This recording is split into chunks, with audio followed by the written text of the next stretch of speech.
Wenn man sich mit den Epstein-Files befasste und den Diskurs auf Social Media verfolgte, wird man auf diese Übersicht gestoßen sein, die Great Awakening Map.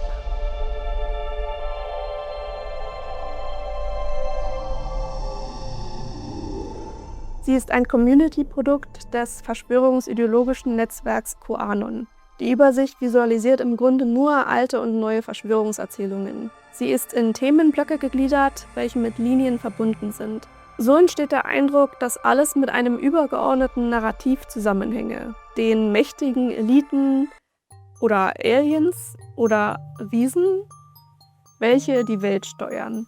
Es wirkt so komplex, man denkt, alles hängt mit allem zusammen, so viele Verbindungen, das kann niemals Zufall sein. Und genau das möchten die Urheber dieser Übersicht erreichen. Das große, mentale, spirituelle Erwachen, die Enthüllung einer verborgenen Wahrheit, das Gefühl, das Universum verstanden zu haben. Dass einiges ziemlich lose Assoziationen sind, manchmal viel Fantasie gebraucht wird, um die vermeintlichen Muster zu erkennen und dass mehrere Dinge im Widerspruch zueinander stehen, darüber wird ungern gesprochen. Aber bevor Verschwörungsanhänger ankommen mit wieder eine Runde Lügenpresse, die vom Staat bezahlt wird. I wish. Denn für diese Recherche im tiefsten Rabbit Hole mit teils hirnverbrannten Ideen wäre Schmerzensgeld angebracht gewesen. Ich werde euch in dieser Videoreihe die Inhalte dieser Übersicht zusammengefasst vorstellen. Die Great Awakening Map bildet eine gefährliche Schnittmenge aus Wahrheit und Fiktion. Es ist wichtig, sich mit den Hintergründen dieser vermeintlichen Superverschwörung auseinanderzusetzen, um bei der aktuellen Explosion dieser Themen auf Social Media das kritische Denken nicht zu verlieren. Wir ordnen die Inhalte natürlich auch realistisch ein. Ich gehe das bewusst offen an, mache mich nicht darüber lustig, vielleicht nur ein ganz kleines bisschen, weil manche Verschwörungen einen wahren Kern haben können. Die Ergebnisse der Epstein-Files sind unter anderem der Beweis. Und ich werde meine eigenen Überlegungen zwischendrin und auch am Ende mit euch teilen. Fangen wir mit der Bubble der QAnon-Verschwörung an, weil diese im Zusammenhang mit den Epstein-Files steht. QAnon nutzt den Fall Epstein als Einstiegsdroge. Sie beginnen bei wahren Fakten und führen die Menschen dann in eine Welt aus Angst, Hass und gesellschaftlicher Spaltung. Aber was ist eigentlich QAnon? QAnon ist ein verschwörungsideologisches Online-Netzwerk mit rechtsradikalen, frauenfeindlichen und antisemitischen Zügen. QAnon nutzt Verschwörungserzählungen überwiegend als feste Lebenseinstellung und ignoriert oder umgeht Fakten und Gegenbeweise, also hat fast sektenartige Strukturen. Sie schaffen Feindbilder und Weltuntergangsszenarien.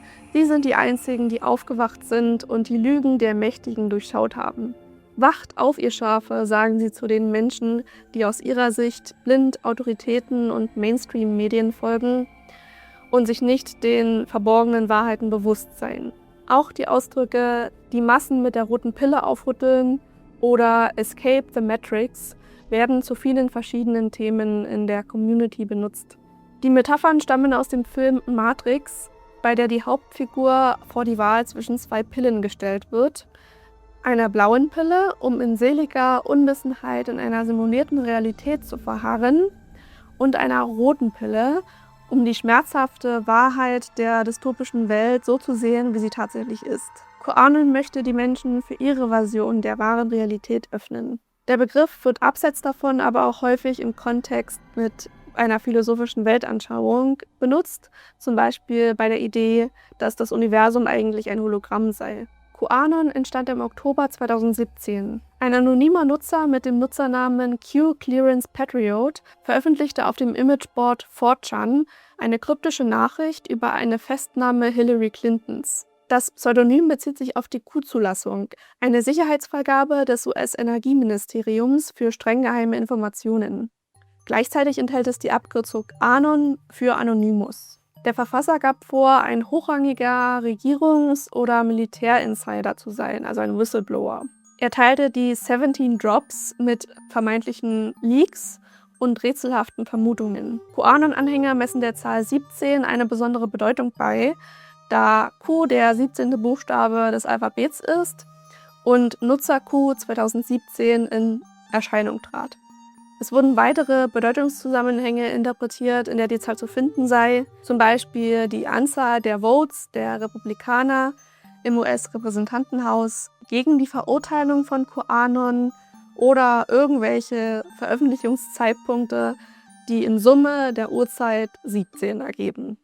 Q kommunizierte in Rätseln mit sogenannten Trip-Codes und rief dazu auf, Botschaften zu entschlüsseln und selbst Recherchen anzustellen. Psychologisch betrachtet ziemlich clever. Mit Phrasen wie Follow the White Rabbit, also folge dem weißen Kaninchen, analog zu Alice im Wunderland, sollen Anhänger die tiefere geheime Bedeutung von Ereignissen herausfinden. Mit diesen Enträtseln kryptischer Botschaften wird der Prozess der Informationsfindung gamifiziert. Diese spielerische Komponente wirkt belohnend und bindet die Nutzer emotional an die Bewegung. In 4chan etablierte sich auch das Kommunikationsphänomen der Meme Wars bzw. Kriegsführung per Memes. Memes mit einfachen, emotional aufgeladenen Bildern oder Slogans wurden gezielt eingesetzt, um die Verschwörungsideologie mit ihren komplexen Inhalten zu verbreiten und massentauglich zu machen. Das Teilen von Memes tarnt radikale Inhalte mit Humor, polarisiert und verstärkt das Wir gegen die Narrativ. QAnon-Anhänger beziehen sich bei Meme Wars aber logischerweise auf Social-Media-Konten von Regierungseinheiten oder Unternehmen, welche dieses Kommunikationsmittel nutzen. Ich glaube, das Konzept von Social-Media-Marketing wird in QAnon-Kreisen nicht so ganz verstanden. QAnon seien die Kämpfer für das Gute. Ihr Motto: einer für alle für einen. Gerade in der Corona-Zeit erlebte die Community einen Zuwachs. Die Pandemie, der Ukraine-Krieg oder die Klimawandelleugnung dienten als Anknüpfpunkte, um die Verschwörungsideologie noch weiter zu untermauern. In Zeiten großer Unsicherheit und Einschränkungen im Freiheitsempfinden mancher Personen gab QAnon den Anhängern ein Gefühl von Sicherheit, Ordnung und Kontrolle. Ein Teil einer Bewegung zu sein, half ihnen, Emotionen zu regulieren, Belastungen abzubauen und einfach die Situation erträglicher zu machen. Ein echter Booster für den Selbstwert sozusagen. Anfang 2018 zog Q auf 8chan, da die Plattform als weniger reguliert galt und radikale Ansichten leichter in Umlauf gebracht werden konnten. In diesem Zusammenhang wurde auch von einer Unterwanderung von 4chan, einer Zensur oder Schattensperre gesprochen. #Shadowbanned bedeutet, dass Plattformen die Sichtbarkeit von Beiträgen oder Accounts einschränken, ohne den User zu informieren. Inhalte erscheinen dann nicht mehr in Hashtag-Suchen oder auf Entdecken-Seiten, was dann zu drastisch verringerter Reichweite führt. Obwohl Plattformen Shadowbanning im herkömmlichen Sinne häufig nicht bestätigen, räumen sie ein, die Sichtbarkeit von Inhalten zu filtern, die gegen die Community-Richtlinien verstoßen oder als grenzwertig eingestuft werden. Q leakte Dokumente über Profilen-Netzwerke, in denen vor allem Politiker der Demokraten, Trump-Gegner, Prominente sowie Wirtschaftsführer großer Unternehmen involviert seien. Diese globale Kabale satanistischer, kannibalistischer, korrupter Kinderschänder würde die Welt heimlich kontrollieren. Mit Veröffentlichung der Epstein-Akten ist nun tatsächlich ein großes Netzwerk zur sexuellen Ausbeutung Minderjähriger und zum Menschenhandel mit dem superreichen Jeffrey Epstein als Schlüsselfigur entlarvt. Die Akten sind eine Sammlung aus über 3,5 Millionen Dokumenten und Beweismitteln, teils geschwärzt. Große Teile wurden jahrelang als versiegelte Anklageschrift, Sealed Indictment, unter Verschluss gehalten. Das ist eine formelle Anklage, die es Strafverfolgungsbehörden ermöglicht, Verdächtige festzunehmen, ohne diese vorher zu warnen, wodurch zum Beispiel Flucht verhindert wird und die laufenden Ermittlungen geschützt werden. Inwieweit sie Kannibalismus betrieben oder Rituale durchgeführt hätten, dafür gibt es derzeit keine Beweise oder eindeutigen Hinweise. Vielleicht erfahren wir mehr darüber, wenn die vielen Millionen Files in den nächsten Monaten weiter investigativ ausgewertet werden. Viele Menschen sind sich sicher, dass mehr hinter diesem Netzwerk steckt. Epstein pflegte enge Verbindungen mit mächtigen Menschen weltweit. Bill Clinton, Bill Gates, Elon Musk, Ex-Prinz Andrew, Prinzessin Mette-Marit von Norwegen, viele Ministerpräsidenten und Diplomaten. Auffällig ist auch die große Anzahl an Kontakten aus der Forschungsszene, zum Beispiel in den Bereichen Verhaltens- und Neuropsychologie, Molekularbiologie, Genetik, Longevity, Alternativmedizin, Physik und Informatik. Spannend ist, dass sich Epstein womöglich regelmäßig mit Kontakten aus dem russischen und israelischen Geheimdienst getroffen haben soll. Die Liste ist unendlich lang. Der muss scheinbar so charismatisch und manipulativ gewesen sein, dass er extrem viele Menschen um sich herum sammeln konnte. Besonders intensiven und freundschaftlichen Kontakt hatte er zu Donald Trump. Aber von diesem Fakt wollen QAnon-Anhänger natürlich nichts wissen, denn es wurde ein Sturm prophezeit. Eine bevorstehende, massive Verhaftungswelle, der Tag der Abrechnung mit Militärtribunalen von Eliten durch Donald Trump. Trump wird unter QAnon-Anhängern als eine Art messianische Figur verehrt, als der Geotos, God Emperor of the United States, also Gott Kaiser der Vereinigten Staaten. They call me king now. Do you believe it? Stop it. Get some help. Sie sehen ihn als jemanden, der gegen ein etabliertes Deep State-System kämpft. Trump wäre von den Whiteheads rekrutiert worden, ein hochrangiges geheimes Bündnis von Militär- und Regierungsbeamten, die im Verborgenen daran arbeiten, den Deep State mit ihren Blackheads zu zerschlagen und, Zitat, den Sumpf trocken zu legen. Ein zentrales Mantra der Anhänger ist: Vertraue dem Plan. Rückschläge, zum Beispiel wenn Vorhersagen nicht eintreffen, seien lediglich ein notwendiger Schritt für das große Ganze im Rahmen einer übergeordneten Strategie. Trumps Desinformationen seien eine clevere Ablenkung, um den Deep State zu verwirren. Trump sei Meister im 4D-Schach. 4D-Schach ist eine komplexe, vielschichtige und abstrakte strategische Variante des Schachs. Sie fügt dem traditionellen 2D-Brett 2 zusätzliche Dimensionen hinzu, oft mehrere Zeitebenen oder vertikales Stapeln, wodurch sich die Figuren nach oben, unten oder über das Brett bewegen können. Im Verschwörungskontext ist 4D-Schach eine Metapher für strategische Entscheidungen einer Person, die der Öffentlichkeit unsinnig oder chaotisch vorkommen, in Wirklichkeit aber brillante, langfristige Manöver darstellen würden. Während andere Dame spielen, die einfache Strategie, ist Trump bereits beschäftigt mit dem zukunftsorientierten 4D-Schach. Sie fragen sich, ob die Geschichte wahr ist. Ich muss Sie enttäuschen, Sie liegen daneben.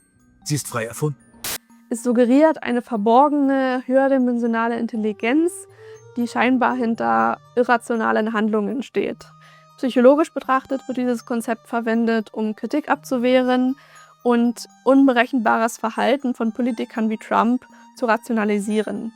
Es stellt Misserfolge oft als bewusstes Opfer für ein größeres, unsichtbares und langfristiges Ziel dar und erzeugt so das Narrativ, dass eine Person immer die Kontrolle hat, selbst wenn dies nicht den Anschein hat. Auch Nordkoreas Führer Kim Jong-un sei ein Whitehead, der in Wahrheit kein größenwahnsinniger Diktator sei, der seine eigene Bevölkerung unterdrückt, sondern sich und sein Land vor der bösen Kabale beschütze.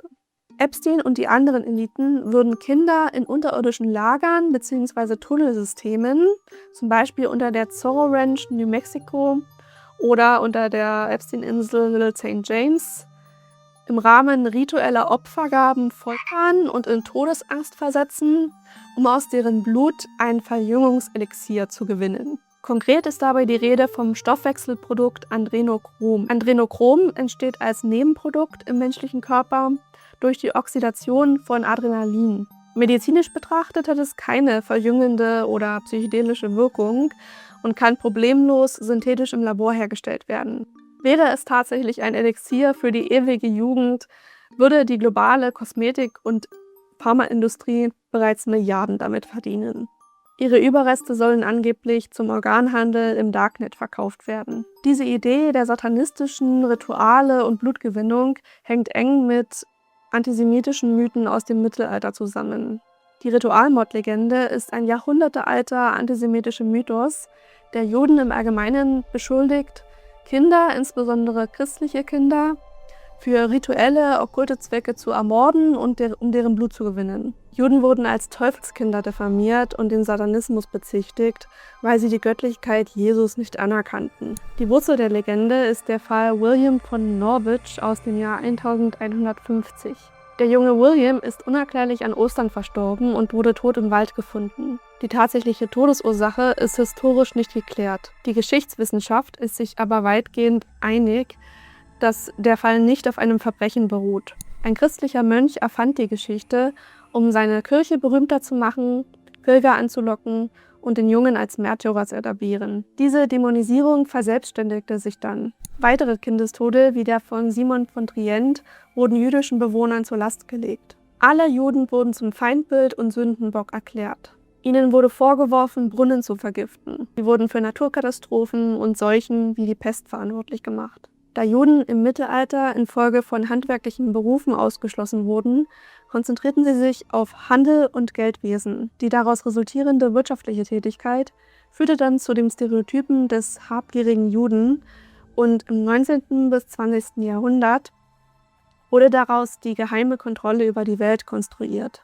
Die gefälschten Protokolle des Weisen von Zion, welche mutmaßlich in Russland verfasst wurden, schafften dann unter anderem die Grundlage für den modernen Antisemitismus, die nationalsozialistische Rassenlehre und den Völkermord im Nationalsozialismus. Leider erleben diese antisemitischen Mythen wieder neuen Aufwind, weil Epstein jüdischer Abstammung war. Dabei ist es nicht unüblich, dass Straftäter oder böse Menschen von sich behaupten, religiös zu sein. Ob Christentum, Judentum, Islam, Hinduismus oder Buddhismus, der Glaube wird überall instrumentalisiert. Die eigenen Handlungen, seien sie noch so moralisch verwerflich oder entgegen der göttlichen Gebote und Werte, werden als Gott gewollt gerechtfertigt, um das eigene Gewissen zu entlasten. Was mich an solchen Erzählungen besonders irritiert, ist nicht nur, wie schnell die Gesellschaft auf uralte Feindbilder zurückgreift und ganze Gruppen dämonisiert, sondern auch die fehlende realistische Grundlage. Fakt ist, dass im Epstein-Fall Minderjährige von überwiegend einflussreichen Personen in Machtpositionen systematisch missbraucht wurden. Die Rekrutierung funktionierte im Prinzip wie ein Schneeballsystem. Es gibt keine Dokumente, welche die Theorie der okkulten Rituale stützen. Ein Anwalt in Florida, Travis Walker, reichte im Januar 2026 eine Klage im Namen eines Opfers ein und behauptete, dass neue Dokumente auf okkulte Aktivitäten auf Epsteins Privatinsel hindeuten könnten. Er beschrieb die Rekrutierung durch eine finstere religiöse Gruppe, die definitiv nicht christlich sei. Die Klage selbst enthielt allerdings keine solcher Praktiken. Eine Meinung ohne konkrete Beweise. Die einzige Erwähnung des Wortes okkult in den kürzlich veröffentlichten Akten erscheint nur in Bezug auf medizinische Stuhltests. Epstein erwarb religiöse Artefakte, wie zum Beispiel die heilige Kiswa der Kaaba, die er zum Teil als Teppich benutzte, und dekorierte sein Anwesen mit bizarren, verstörenden Statuen und Bildern. Diese Dekorationselemente sind aber auch kein Beweis für okkulten Glauben, sondern eher Teil einer psychologischen Inszenierung, die darauf abzielte, Opfer zu verunsichern, zu dominieren oder als unglaubwürdig hinzustellen. Psychologische Analysen identifizieren in Epstein einige toxische Persönlichkeitsmerkmale der sogenannten dunklen Triade. Er war empathielos, narzisstisch, impulsiv, manipulativ und emotional unreif. Er sammelte Menschen wie Statussymbole, um ein instabiles Selbstwertgefühl von außen zu füttern. Er schuf sich Umgebungen wie seine Privatinsel oder seine Privatranch, in der er jedes Detail kontrollieren und lenken konnte. Seine Machtposition förderte die Überzeugung, dass gesellschaftliche Regeln und Gesetze für ihn nicht gelten. Er fühlte sich unantastbar. Seine Macht erlaubte es ihm, komplexe Grooming-Systeme aufzubauen. Durch schrittweise Grenzüberschreitungen, zum Beispiel beginnend mit Massagen, normalisierte er den Missbrauch in seinem Umfeld. Und Macht wiederum zieht Menschen an, die von ihr profitieren wollen. Es gibt Zeugenaussagen und Aufzeichnungen zu den Epstein-Akten, in denen davon die Rede ist, dass Babys auf seinem Grundstück geboren und von jungen Opfern weggenommen wurden. Man weiß nicht, was mit diesen Kindern passiert ist. Epstein war besessen von Genetik, Eugenetik und der Verbesserung des menschlichen Genoms.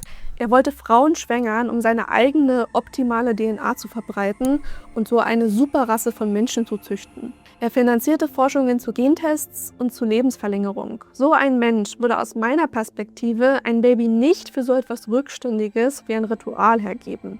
Würde so ein kranker, pädophiler Mensch wie er ein Baby, das nur ein paar Jahre jünger ist als seine bestätigten Opfer, sexuell missbrauchen? Wahrscheinlich. Würde er sie essen? Jemand mit so einer Persönlichkeitsstörung wie Epstein, der dazu fähig ist, Kinder zu missbrauchen und ihnen körperliche Schmerzen zuzufügen, wäre wahrscheinlich auch zum Kannibalismus fähig. Allerdings ist das eine Schwelle, die nur wenige Serientäter überschreiten. Und außerdem müsste er das Fleisch umständlich aufbereiten, um sich nicht mit sogenannten Millionenkrankheiten zu infizieren. Ich wollte mich mit diesem Thema nicht so intensiv auseinandersetzen, deshalb abwegig ist die Idee nicht, aber andere Theorien wären wahrscheinlicher. Aufgrund seines Interesses am Thema Genetik weiß er nämlich, dass Neugeborene oder Embryonen eine medizinische Chance, zum Beispiel zur Früherkennung von Krankheiten oder der Geneditierung, darstellen. Würde er also ein Baby, das auf seinem Territorium geboren wurde, das in keiner Datenbank gelistet ist, für unethische Wissenschaft einsetzen? Q aktualisierte und erweiterte auch bestehende Verschwörungserzählungen rund um Pizzagate. Nein, ich meine nicht dieses Pizzagate, Liebe Stars, ihr habt die Schatzsuche erfolgreich bestanden. Ich bin für die Pizza. sondern die Verschwörung, dass im Keller einer Pizzeria in Washington ein Kinderpornoring von US-Demokraten betrieben worden wäre. Die Theorie entstand während des US-Präsidentschaftswahlkampfes 2016 und deutet, dass alltägliche Begriffe wie Pizza oder Käse als pädophilen Codes für Kinder oder sexuelle Handlungen verwendet werden. Daraufhin drang 2016 ein bewaffneter Anhänger in das Restaurant ein, um die Opfer zu befreien, hat aber keine gefunden, nicht mal einen Keller.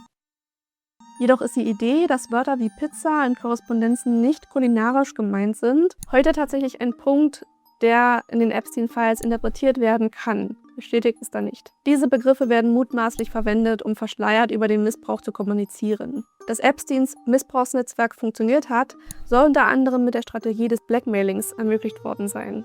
Die Erpressung beschränke sich dabei nicht nur auf ihre Opfer der Ausbeutung. Epstein und seine Komplizen und Komplizinnen wie Ghislaine Maxwell haben feinsäuberlich ihre Straftaten dokumentiert, um ihre Zielpersonen, die Superreichen, die mitgemacht haben, mit Veröffentlichung ihrer Geheimnisse zu drohen, wodurch ihr Ruf hätte geschädigt werden können. So könnte er sie zur Herausgabe von Geld, Eigentum oder anderen Dienstleistungen gezwungen haben. Bis heute weiß man nicht, wie Epstein eigentlich an sein Vermögen kam. Ist das vielleicht die Erklärung? Laut QAnon-Anhängern gäbe es noch eine weitere Möglichkeit für sein Vermögen, die nicht davon ausgeht, dass er die Leute erpresst hat, sondern dass er und sein Netzwerk, aka das Deep State, die gesamte Wirtschaft kontrollieren. Oft wird vom Rat der 200 oder vom Komitee der 300 gesprochen. Sie basiert auf einem Zitat von Walter Rathenau aus dem Jahr 1909, in dem er von 300 Wirtschaftsführern sprach, die Europa lenkten.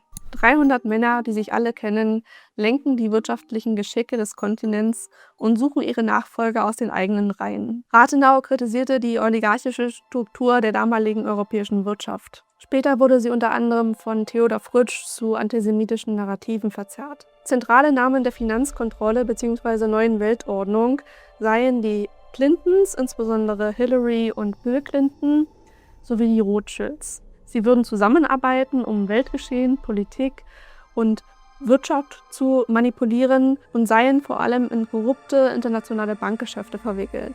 Zur Einordnung: Die Rothschilds aus Frankfurt waren damals relativ wohlhabende Devisenbanker mit der Gunst des lokalen Adels. Meyer Rothschild hatte damals die clevere Idee, seine 5 Söhne in 5 Städten zu verteilen. Je einer in Frankfurt, Paris, Neapel, Wien und London. So sicherten sie sich einen Wettbewerbsvorteil in der Branche. Die Brüder koordinierten sich, kommunizierten effektiv und waren diszipliniert im Umgang mit dem Vermögen. So kam es zu großem Erfolg im Bankgeschäft. Sie waren quasi die Ersten im Markt. Aufgrund ihres Reichtums begannen sie dann, politischen Einfluss zu gewinnen, insbesondere bei der Finanzierung von britischen Kriegsanstrengungen. Sie agierten aber eher zurückgezogener und begaben sich nicht so ins Zentrum der Aufmerksamkeit. Wer gehört noch zum Deep State? Neben den Weltbanken seien laut QAnon vor allem zentrale Akteure der digitalen Wirtschaft und der Medienlandschaft involviert, wie CEOs oder hochrangige Mitglieder von Facebook, CNN, Amazon oder Google sowie von Anbietern von künstlicher Intelligenz. Dann würde der Senior Executive Service dazugehören. Dieser besteht aus Führungskräften, die im Auftrag der US-Bundesregierung in ca. 75 Behörden bzw. im öffentlichen Dienst tätig sind und strategische Aufgaben übernehmen. Sie sind quasi die Schnittstelle zwischen Politik und der ausführenden Belegschaft. überwachen Regierungsaktivitäten, leiten Organisationseinheiten und setzen Regierungsrichtlinien um. Eine wichtige Rolle würden auch die Geheimdienste spielen: CIA, FBI, NSA. Ein Grund dafür sind reale Vorwürfe in verschiedenen historischen Untersuchungen und Berichten, bei denen die CIA in den Drogen- und Waffenhandel verwickelt gewesen war, insbesondere die Iran-Contra-Affäre aus den 1980er Jahren. Die Ronald Reagan-Regierung finanzierte die rechtsgerichteten Contra-Rebellen in Nicaragua einerseits durch illegale Waffenverkäufe an den Iran, was der Kongress eigentlich untersagte, andererseits durch den Schmuggel bzw. Verkauf mehrerer Tonnen Kokain in die USA, was die CIA gewusst haben muss und duldete. Manche meinen, die CIA hätte QAnon als psychologische Operation, eine sogenannte PSYOP, ins Leben gerufen. Diese Behauptung basiert auf den Aussagen von Michael Flynn, dem ehemaligen nationalen Sicherheitsberater von Donald Trump. In einem durchgesickerten Telefonat bezeichnete Flynn QAnon als völligen Unsinn und deutete an, dass es sich um eine Desinformationskampagne der CIA handeln könnte, um die Leute als Spinner darzustellen. I think it's a disinformation campaign that the CIA created. That's what I believe. Now, I don't know that for a fact, but that's what I think it is. I find it, total nonsense. Flynn kritisierte also die Bewegung, obwohl er zuvor selbst Narrative oder Slogans von QAnon öffentlich nutzte. Neben QAnon selbst soll auch die Flat Earth-Bewegung eine solche PSYOP der Geheimdienste sein, ein Werkzeug der größeren Agenda. Es gibt viele Verschwörungsanhänger, die glauben, dass die Erde eigentlich eine flache, kreisrunde Scheibe wäre und dass astronomische Forschungsergebnisse eigentlich eine Täuschung seien. Wieder andere vermuten, dass die Flat Earth-Bewegung gezielt von Geheimdiensten wie der CIA erschaffen wurde.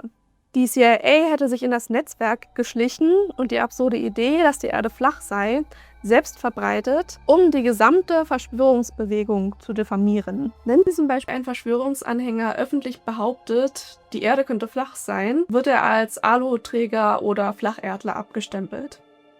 Wenn er legitimere Behauptungen aufstellt, zum Beispiel zum Epstein-Missbrauchsskandal, zu Korruption oder Überwachung, würde ihm niemand mehr zuhören, weil seine Glaubwürdigkeit bereits zerstört sei. Man spreche hier auch von der rhetorischen bzw. psychologischen Taktik des Bohnenvergiftens. Das Publikum wird darauf trainiert, alles, was eine Person sagt, als skeptisch oder ablehnend aufzunehmen. Die Flacherde-Theorie soll die Wahrheitsbewegung QAnons von innen heraus spalten und wertvolle Energie in fruchtlose Debatten lenken, statt sich auf gesellschaftliche und politische Missstände zu konzentrieren. Als strategisches Grundgerüst für die PSYOPs wird oft die Hegelsche Dialektik aufgeführt. Die Hegelsche Dialektik ist ein philosophisches Prinzip, das einen unendlichen Dreischritt in unserem Denken erklärt, um Ideen zu verstehen, Wahrheit und Wissen zu finden und sich geistig weiterzuentwickeln.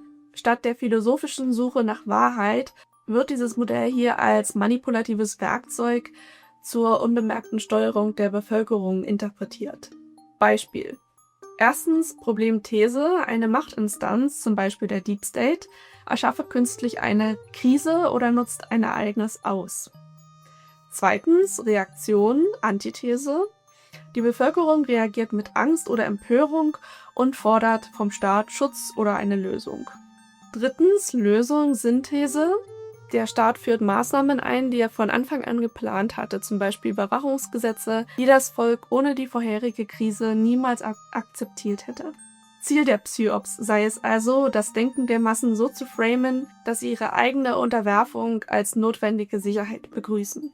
Geheimdienste wie die CIA haben also unter Verschwörungsanhängern insgesamt keinen guten Ruf. Sie werden deshalb manchmal abfällig als Clowns in America bezeichnet. Mit diesem Akronym wird signalisiert, dass sie den Geheimdienst entweder für inkompetent, Clowns, oder als gefährliche, bösartige Organisation halten, die das Volk täusche. Häufig werden Verbindungen mit Geheimbünden gezogen, den Secret Societies. Dazu zählen zum Beispiel die Freimaurer. Freimaurer verstehen sich als Wertegemeinschaft, basierend auf Humanität, Toleranz, Freiheit und Nächstenliebe. Ihr Ziel ist, durch Selbsterkenntnis und Arbeit an der eigenen Persönlichkeit zu einer besseren Welt beizutragen. Sie haben auch ein eigenes Wappen bzw. Symbol. Ihre Werkzeuge, Winkelmaß und Zirkel zeigen die Balance zwischen ethischem Handeln und den eigenen Bedürfnissen. Die Freimaurer entstanden ca. Anfang des 18. Jahrhunderts aus Steinmetzbrüderschaften. Es war zunächst eine operative Bauhandwerkervereinigung aus Kathedralenbauern. Diese waren damals in Logen, also Bauhütten, organisiert.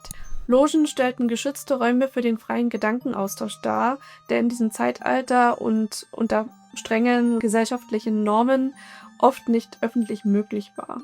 Aus der praktischen Arbeit wurde eine geistige.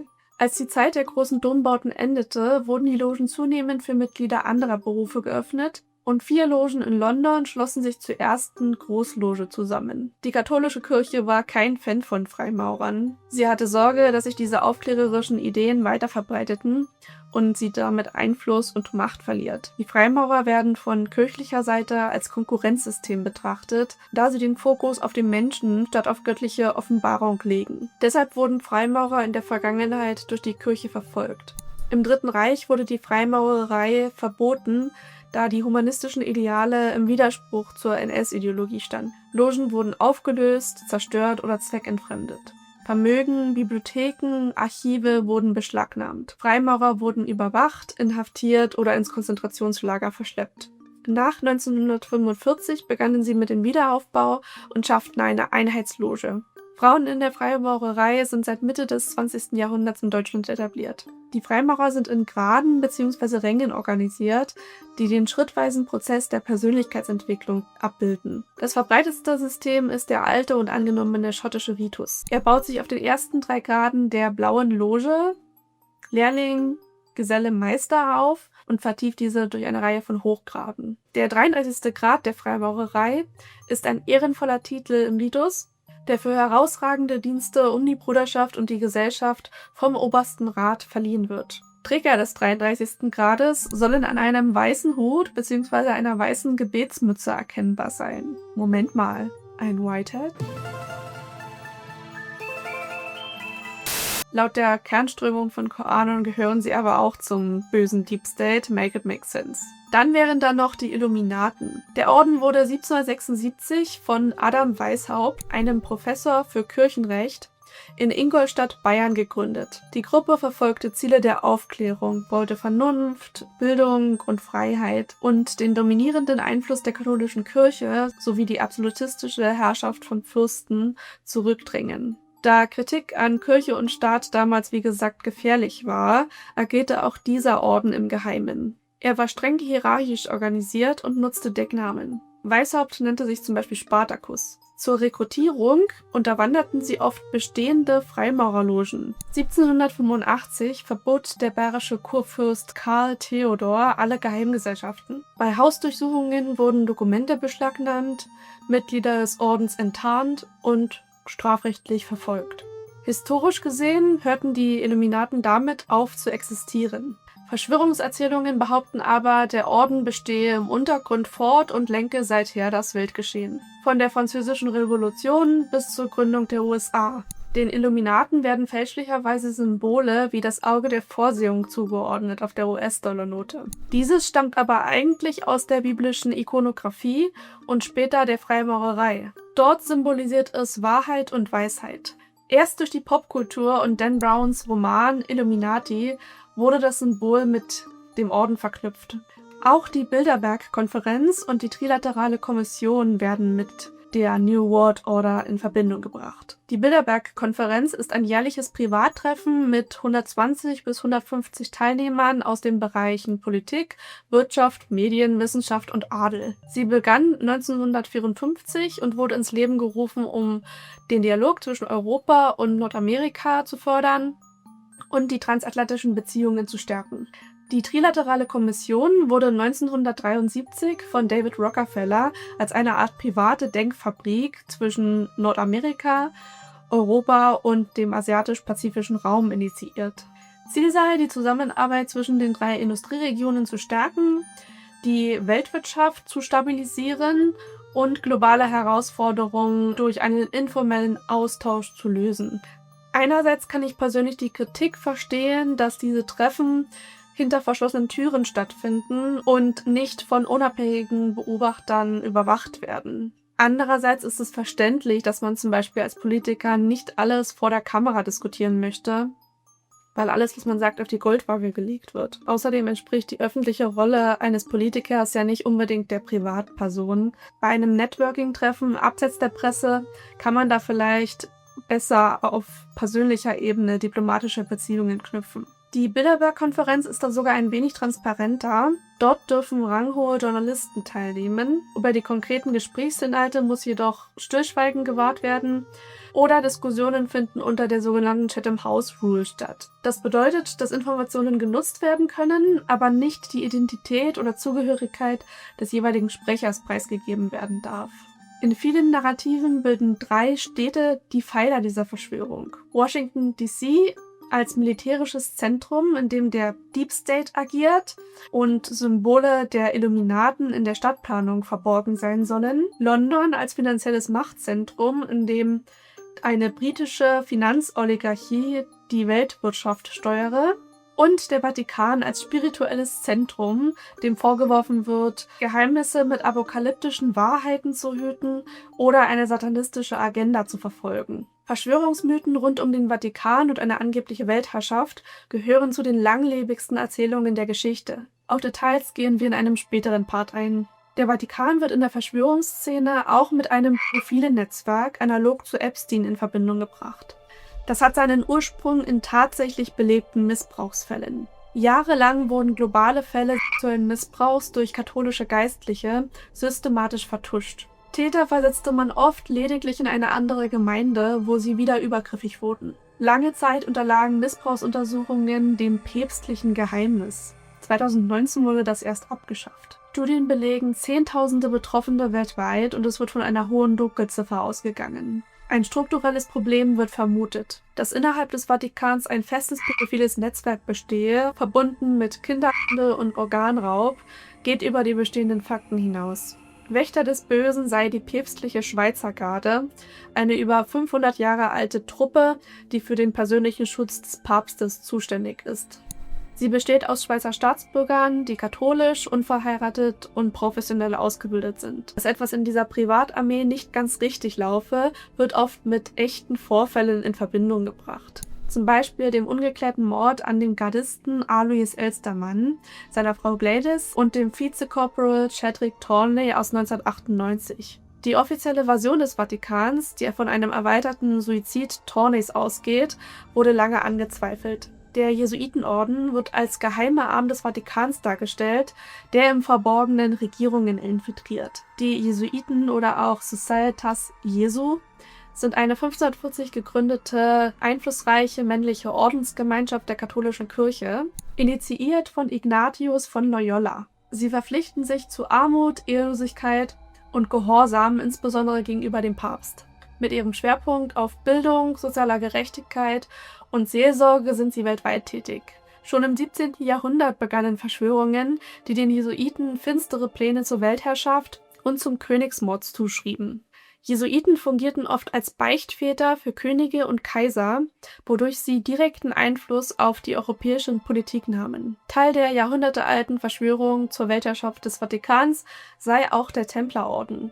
Dieser wurde um 1119 in Jerusalem von Hobues de Payens und einer kleinen Gruppe französischer Ritter zum Schutz christlicher Pilger gegründet. Nach dem ersten Kreuzzug waren Pilger auf dem Weg zum Jordan brutalen Überfällen ausgesetzt. Das veranlasste de Payens dazu, eine permanente Schutztruppe zu bilden. Als Elitekrieger, die sich dem Schutz von Pilgern verschrieben hatten, genossen die Templer hohes Ansehen. Sie verbanden mönchische Gelübde wie Armut, Keuschheit und Gehorsam mit militärischer Disziplin. Adlige und Könige schenkten dem Orden Land, Burgen, Mühlen, Dörfer und andere Einkommensquellen, um den Kampf im Heiligen Land zu unterstützen. Die Templer entwickelten zudem ein frühes Bankensystem. Pilger konnten in Europa Geld einzahlen und erhielten dann einen Brief, mit dem sie die Summe im Heiligen Land abzüglich von Gebühren dann wieder abheben konnten. Dies war sicherer als der Transport von Bargeld und machte die Templer dann zu den Bankiers der Könige, die deren Schätze verwalteten. Laut Verschwörungskreisen soll zudem ganz Hollywood bzw. die US-Filmindustrie involviert sein. Hier wird oft auf den Fall P. Diddy aka Sean Combs verwiesen. Der US-Rapper und Musikproduzent wurde 2024 wegen organisierter Kriminalität, Sexhandel, Menschenhandel und Beförderung zur Prostitution angeklagt und 2025 in einigen Punkten für schuldig gesprochen. Er hat sogenannte Freak-Offs organisiert. Tagelange Partys, bei denen Coms Frauen und Männer zur Teilnahme gezwungen, unter Drogen gesetzt und sexuell missbraucht haben soll. In Razzien fanden Ermittler zum Beispiel Drogen und über 1000 Flaschen Babyöl bzw. Geruchsmittel. Über 120 Personen erhoben Missbrauchsvorwürfe. Insgesamt also ähnliche Strukturen wie Epsteins Handlungen, wobei sich Diddy eher in der Unterhaltungsbranche bewegte. Musikvideos, Filme und Preisverleihungen wie die Oscars und Grammys seien voll von Symbolen der Freimaurerei, der Illuminaten und aus dem Okkultismus wie Pentagramme oder umgedrehte Petruskreuze.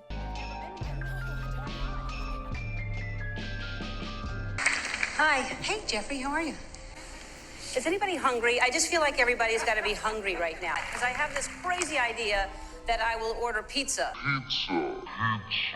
Der Film Eyes Wide Shut von Stanley Kubrick wird oft als Dokumentation interpretiert, die angeblich echte, okkulte, elitäre Rituale enthülle. Es kursieren Theorien, dass Kubrick für die Veröffentlichung dieses Films ermordet wurde. Are you sure you understand what you're taking upon yourself in doing this?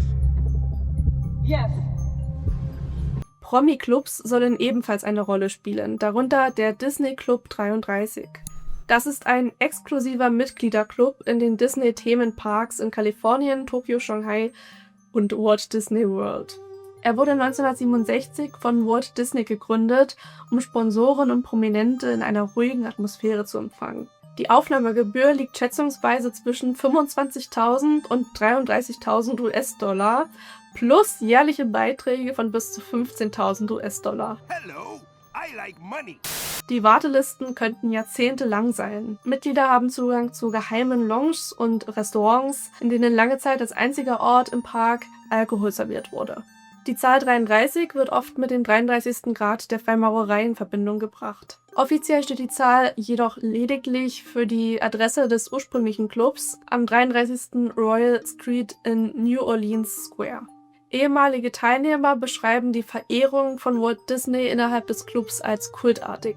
Gerüchte besagen, dass der Club über ein weitreichendes System von geheimen Gängen verfüge, die direkt in Walt Disneys privates Apartment oder andere versteckte Bereiche des Parks führen. Ein weiteres Beispiel ist der rein männlich besetzte Bohemian Club, der 1872 von Mitgliedern der Kulturszene San Franciscos gegründet wurde. Es gibt 2 Clubhäuser, eines im Union District Square in San Francisco und eines im Bohemian Grove.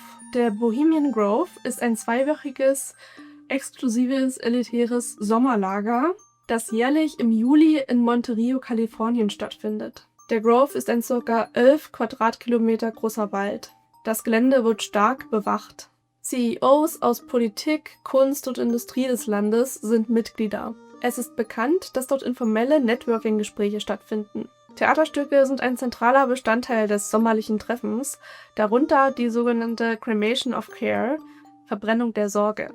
Das ist ein theatralisches, schräges und wenn man sich die Leaks auf YouTube dazu anschaut, stinklangweiliges Ritual zu Beginn des Treffens.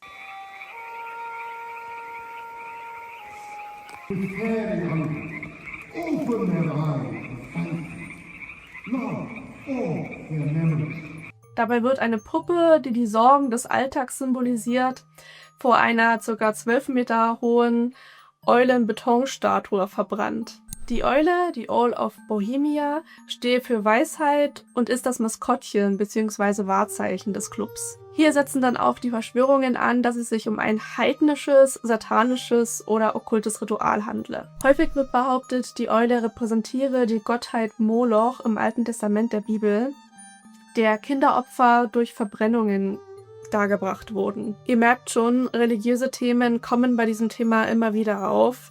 Da tauchen wir in einem späteren Part noch tiefer ein. Der Antisemitismus in Koranreihen zeigt sich auch an einer weiteren Theorie für die Identität der Kabale, die ihrer Ansicht nach die Welt kontrollieren. Die sogenannten Fake-Juden der Chazaren-Mafia. Aschkenasische Juden in hohen Positionen sollen von den Chazaren abstammen, einem halbnomadischen Turkvolk, das zwischen dem 7. und 11. Jahrhundert ein Großreich im Gebiet zwischen dem Kaukasus, dem Kaspischen Meer und der Wolga errichtete. Sie waren bekannt für ihre Rolle als Handelsmacht und für eine Politik der religiösen Toleranz gegenüber verschiedenen Glaubensrichtungen. Quellen berichten von einem Glaubenswechsel der chasarischen Oberschicht zum Judentum im 8. oder 9. Jahrhundert, was jedoch historisch umstritten ist. In russischer Propaganda auf Telegram wird diese Vorstellung aber genutzt, um den Überfall auf die Ukraine zu legitimieren. Es wird behauptet, die Ukraine sei ein Vorposten dieser angeblichen Mafia, müsse entnazifiziert werden und Russland würde gegen diese böse Macht kämpfen. Die Theorie wird auch instrumentalisiert, um die Zugehörigkeit zum Land Israel zu entstellen und zu behaupten, dass Juden keine historische oder genetische Verbindung zum Land hätten und quasi Eindringlinge seien. Mal im Ernst. Wir schreiben das Jahr 2026. Excuse me, wir haben 2026. Warum sollten genetische Herkunft und Abstammung überhaupt eine Rolle spielen, wenn man sich anschaut, wie komplex, genetisch durchmischt und historisch gewachsen die Menschheit ist? Warum können wir nicht einfach auf einem gemeinsamen Planeten frei und friedlich koexistieren? Wir sind alle Teil einer Geschichte von Migration. Die Frage sollte doch nicht sein, woher jemand stammt, sondern wie wir miteinander umgehen. Die entscheidende Frage ist, wem nützt es eigentlich, wenn reale Verbrechen mit uralten Mythen vermischt werden? Bei all den Spekulationen und Verschwörungstheorien rund um einen Deep State und Jeffrey Epstein dürfen wir eines nicht aus den Augen verlieren. Es gibt reale Opfer und das, was wir über seine Taten wissen, ist bereits erschütternd genug. Es kommt nicht nur darauf an, was erzählt wird, sondern auch warum. Im nächsten Teil schauen wir deshalb einige Verschwörungserzählungen zu den Handlungen des Deep States genauer an, von Big Pharma bis 9/11. Wir prüfen, wo steckt ein überprüfbarer Kern und wo wird ein reales Ereignis überdehnt. Schaltet gerne wieder ein. Zwischendrin kommen natürlich auch ab und zu noch andere Videos zu meinen klassischen Themen wie Gesundheit. Bis dahin.